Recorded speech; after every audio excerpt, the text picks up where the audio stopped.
Hello guys, welcome to our Parcham IAS. आज मैं आपके लिए लेकर आई हूँ NCERT class 7th science chapter 3। Science जो हमारा चैप्टर 3 है वो क्या है हमारा रेशो से वस्त्र तक।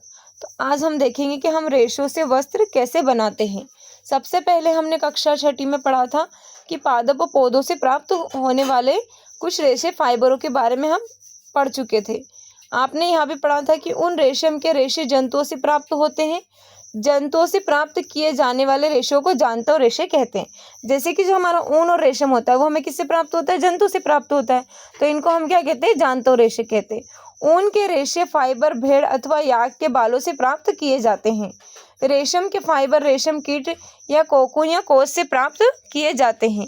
क्या आप जानते हैं कि भेड़ के शरीर के किस भाग से फाइबर मिलते हैं?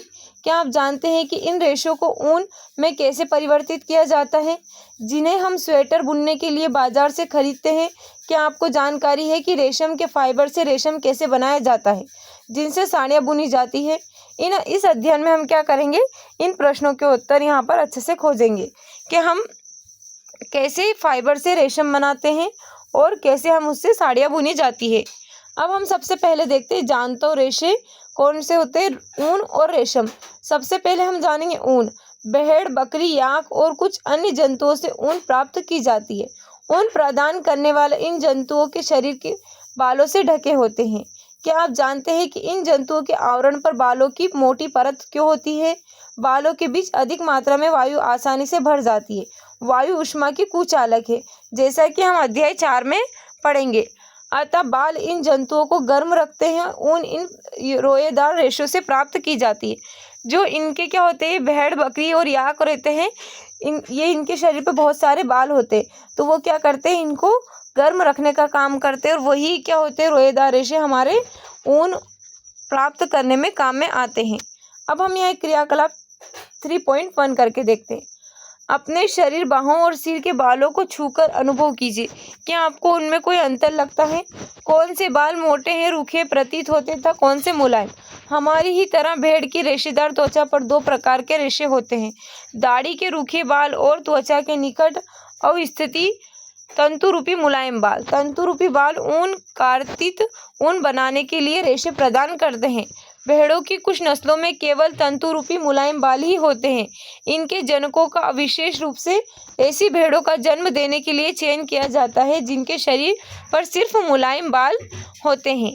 तंतु रूपी मुलायम बालों जैसे विशेष गुणयुक्त भेड़ें उत्पन्न करने के लिए जनकों के चयन की यह प्रक्रिया वर्णात्मक प्रजनन कहलाती है। ये हमको यहाँ पर क्या दिखाई दे रहा है, घने बालों वाली भेड़। इसके बाल बहुत घने, और इन घने बालों से क्या बनाई जाती है, यहाँ पर ऊन बनाई जाती है। अब हम देखते हैं यहाँ पर ऊन प्रदान करने वाले जंतु। हमारे देश के विभिन्न भागों में भेड़ों की अनेक नस्लें पाई जाती है। यद्यपि भेड़ों की ऊन एकमात्र स्रोत नहीं है, फिर भी बाजार में सामान्यतः रूप से क्या उपलब्ध ऊन की भेड़ की ऊन ही होती है। याक की ऊन तिब्बत और लद्दाख में प्रचलित है। जो याक होता है उसकी ऊन हमको कहाँ प्रचलित है, तब तिब्बत और लद्दाख में। बकरी के बालों से भी ऊन प्राप्त की जाती है। अंगोरा ऊन को अंगोरा नस्ल की बकरियों से प्राप्त किया जाता है, जो जम्मू एवं कश्मीर की पहाड़ी क्षेत्रों में पाई जाती है। कश्मीरी बकरी की त्वचा के निकट मुलायम बाल फर होते हैं। इनसे बेहतरीन शोलें बनाई जाती है, जिन्हें पश्मीना शोले कहते हैं। ये जो होती है यहाँ पर क्या होती है, ये बकरी होती है, कौन सी, अंगोरा बकरी है, और ये बकरी है। इनसे क्या होता है, यहाँ पर कश्मीर में पाई जाती है, और इनसे क्या बनाई जाती है, पश्मीना शोले बनाई जाती हैं। ऊँट के शरीर के बालों का उपयोग भी ऊन के रूप में किया जाता है। जो ऊँट रहता है उसके बालों का उपयोग भी किस लिए किया जाता है, ऊन के रूप में किया जाता है। यहाँ पर हमारा ऊँट है, ये इसके बालों का भी उपयोग काय के लिए कर रहे हैं, हम ऊन के लिए कर रहे हैं। दक्षिण अमेरिका में पाए जाने वाले लामा और एल्पेका से भी ऊन प्राप्त किया जाता है। अब हम यहाँ पर ये क्या दिखाई दे रहा है, हमको लामा दिखाई दे रहा है और ये एल्पेका दिखाई दे रहा है। इससे भी क्या प्राप्त किया जाता है, ऊन प्राप्त किया जाता है। क्रियाकलाप 3.2 उन जंतुओं के चित्र एकत्र कीजिए जिनके बालों का उपयोग ऊन के रूप में किया जाता है।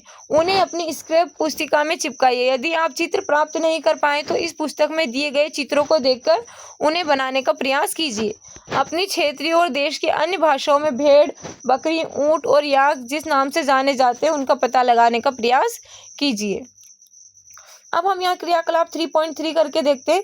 भारत और विश्व के मानचित्र लीजिए। मानचित्र पर उन स्थानों को चिन्हित कीजिए जहां वे जंतु पाए जाते हैं जिनसे हमें ऊन प्राप्त की जाती है।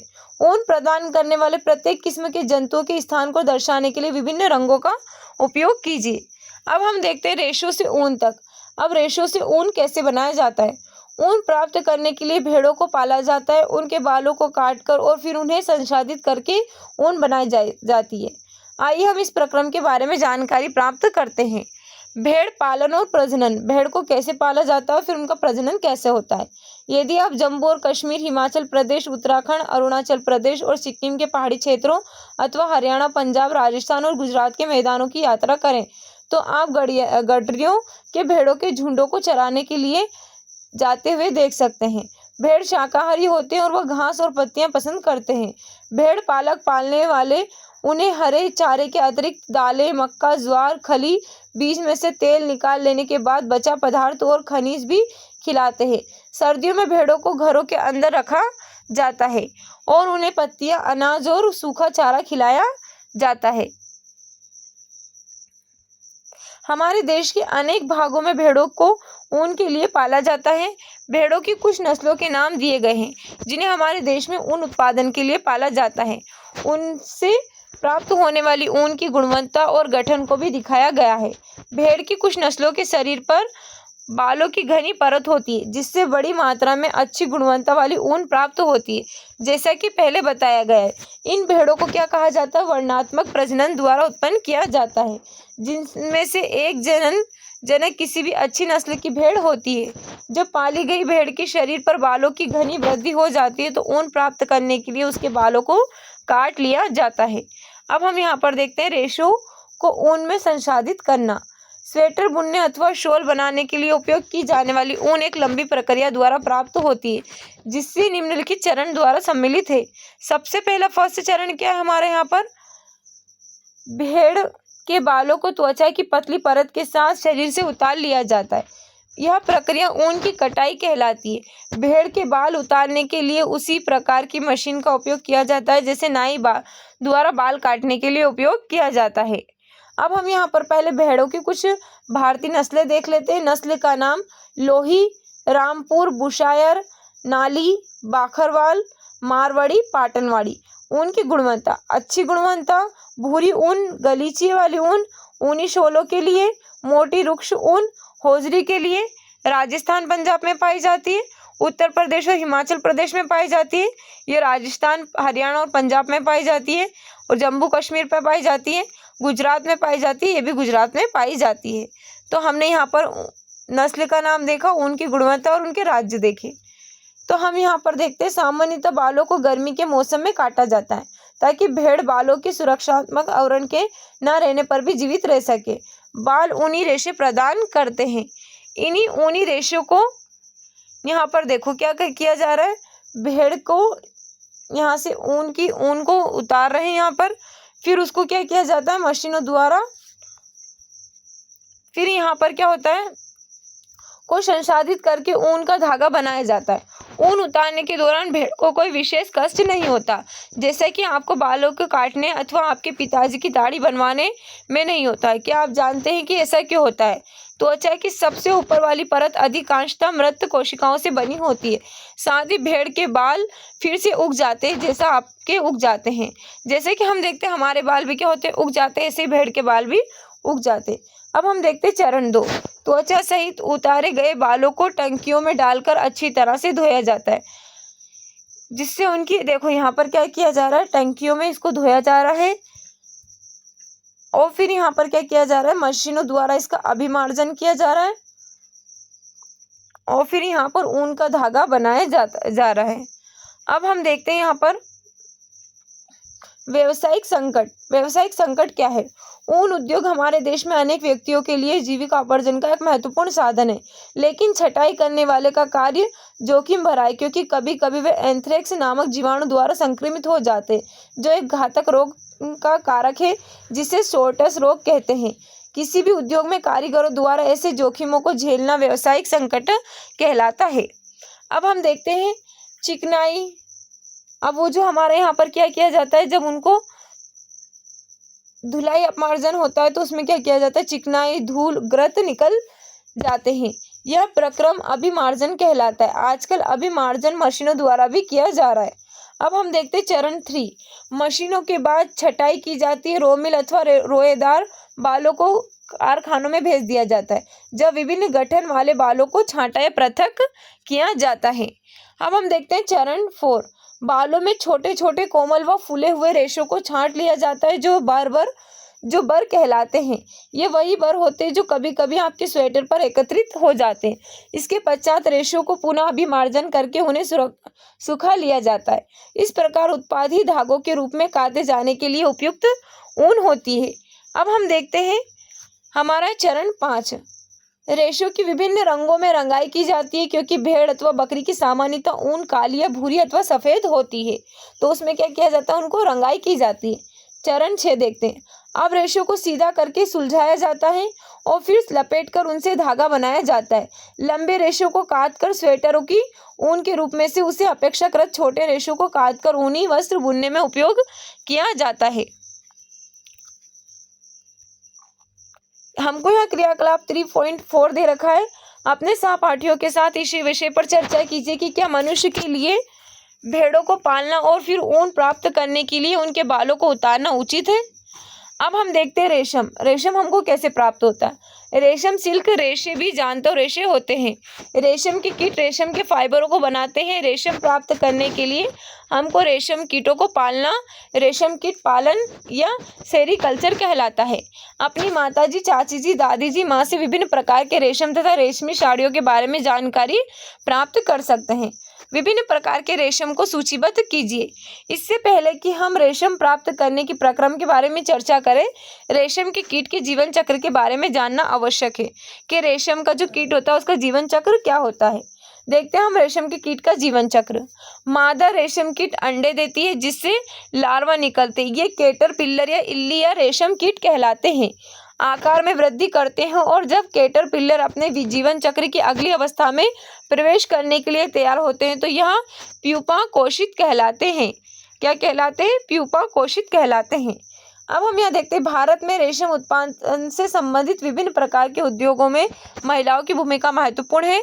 रेशम कीट के पालन, कोकूनों में से रेशम को निकालने और कच्चे रेशम से वस्त्र निर्माण आदि का कार्य अधिकांशतः महिलाओं द्वारा किया जाता है। अपने उद्यम द्वारा वे राष्ट्र की अर्थव्यवस्था में योगदान देती है। रेशम उत्पादन में चीन विश्व में सबसे प्रथम स्थान पर है। भारत भी प्रमुख रेशम उत्पादक देशों में गिना जाता है। अब हम देखते हैं यहाँ पर जो अपने इर्द गिर्द एक जाल बुन लेता है, यह जाल उसे अपने स्थान पर बने रहने में सहायता करता है। फिर ये अंग्रेजी संख्या 8 के रूप में अपने सिर को एक सिरे से दूसरे सिरे तक ले जाता है। सिर की इस गति के समय कैटरपिलर पहले तार के रूप में प्रोटीन से बना एक पदार्थ स्रावित करता है जो कठोर होकर सूखकर रेशम का रेशा बन जाता है। जल्दी ही कैटरपिलर स्वयं को पूरी तरह से रेशम के रेशों से ढक लेता है। यह आवरण कोकून कहलाता है। कीट का इसके आगे का जो विकास कोकून के भीतर होता है। रेशम के रेशों का उपयोग रेशम के वस्त्र बुनने के लिए किया जाता है। आप यह कल्पना कर सकते हैं कि रेशम का मृदु रेशा सूत्र स्टील के तार जितना मजबूत होता है, जैसा कि हमको यहाँ पर दिखाई दे रहा है। ये क्या हमारे यहाँ पर ये कौन सा है? कोकून हमारा नर है, मादा है। यहाँ पर वयस्क रेशम कीट है और यहाँ पर ये शहतूत की पत्ती पर अंडे दिखाई दे रहे हैं और ये रेशम कीट है हमारा। यहाँ पर हमको ये कोकून दिखाई दे रही है और कोकून में विकासशील कीट दिखाई दे रही है। ए से एफ तक रेशम के जीवन का जो है हमारे को यहाँ पर क्या दिखाई दे रहा है? जीवन चक्र हमको दिखाया गया है। रेशम का धागा रेशम के कोकून से प्राप्त रेशों से तैयार किया जाता है। रेशम कीट अनेक किस्म के होते हैं जो एक दूसरे से काफी अलग दिखाई देते हैं और उनसे प्राप्त होने वाले रेशम का धागा गठन अर्थात रुक्षता, चिकनाहट, चमक आदि में भिन्न होता है। अतः टसर रेशम, मूंगा रेशम, कोशा रेशम तथा अन्य प्रकार के रेशम विभिन्न किस्म के रेशम कीटों द्वारा काटे गए कोकून से प्राप्त किया जाता है। सबसे सामान्य रेशम कीट शहतूत रेशम कीट है।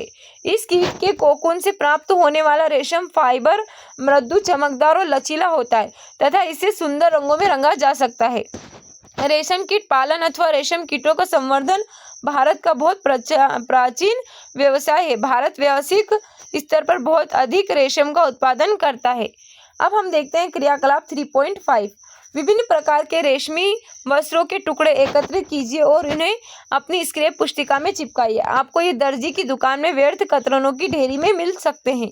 अपनी माताजी, चाची जी अथवा शिक्षिका की सहायता से विभिन्न किस्म के रेशम जैसे शहतूत रेशम, टसर रेशम, एरी रेशम, मुगा रेशम आदि की पहचान कीजिए। रेशम की टुकड़ों के गठन तथा बुनावट की तुलना कृत्रिम रेशम के टुकड़ों से कीजिए जो संश्लेषित रेशों से निर्मित होते हैं। उन रेशम के कीटों के चित्र एकत्र करने का प्रयास कीजिए जिनके कैटरपिलर विभिन्न प्रकार के रेशम प्रदान करते हैं। अब हमें क्रियाकलाप 3.6 देखते हैं। किसी कृत्रिम संश्लेषित रेशम और शुद्ध रेशम का एक एक धागा लीजिए। इन धागों को सावधानी से जलाइए।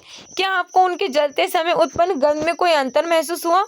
अब उस सावधानी से ऊन के एक धागे को जलाइए। इसके जलने की गंध कृत्रिम रेशम के जलने की जैसी है अथवा शुद्ध रेशम जैसी। क्या आप बता सकते हैं कि ऐसा क्यों होता है? यह जानने के लिए रेशम कीट के जीवन चक्र को कोकून अवस्था में कब आती है जानने का प्रयास कीजिए। अब हम यहाँ पर एक क्रियाकलाप 3.7 करके देखते हैं। चित्र हमने देखा था, फोटो प्रतिलिपि लीजिए। रेशम कीट के जीवन चक्र की विभिन्न अवस्थाओं के चित्र काट लीजिए और प्रत्येक को गत्ते अथवा चार्ट पेपर पर अलग अलग चिपकाइए। अब इन चित्रों को आपस में मिला लीजिए।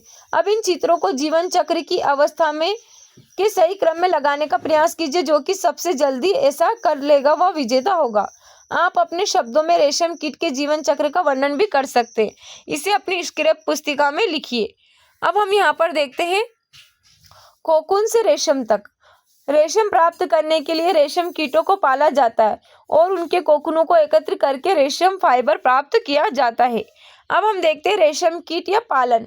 रेशम कीट पालन। कोई मादा रेशम कीट एक बार में सैकड़ों अंडे देती है। अंडों को सावधानी से कपड़े की पट्टियों अथवा कागज पर संग्रहित करके रेशम कीट पालकों को बेचा जाता है। ये पालक किसान अंडों को स्वास्थ्यकर स्थितियों, उचित ताप एवं आर्द्रता की अनुकूल स्थितियों में रखते हैं। अंडों को उपयुक्त ताप तक गर्म रखा जाता है जिससे अंडों में से लार्वा निकल आए। यहाँ तब किया जाता है जब शहतूत के वृक्षों पर नई पत्तियां आती है। लार्वा जो कैटरपिलर अथवा रेशम कीट कहलाते हैं दिन रात खाते रहते हैं और आम साइज में काफी बड़े हो जाते हैं।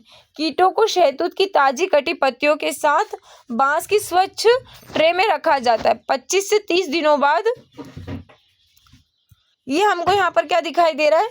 मादा रेशम कीट है हमारी, अंडे यहाँ पर। ये शहतूत का वृक्ष है और शहतूत की पत्तियों को खाते हुए लार्वा कैटरपिलर ये हमको दिखाई दे रहे हैं। यहाँ पर ये शहतूत की पत्ती, यहाँ पर ये क्या है? कोकून है। तो ये रेशम क्रमी पालन दिखाई दे रहा है हमको यहाँ पर। अब हम यहाँ पर देखते हैं रेशम की खोज किसने की थी। सबसे पहले रेशम की खोज का यथार्थ समय संभवतः अज्ञात है।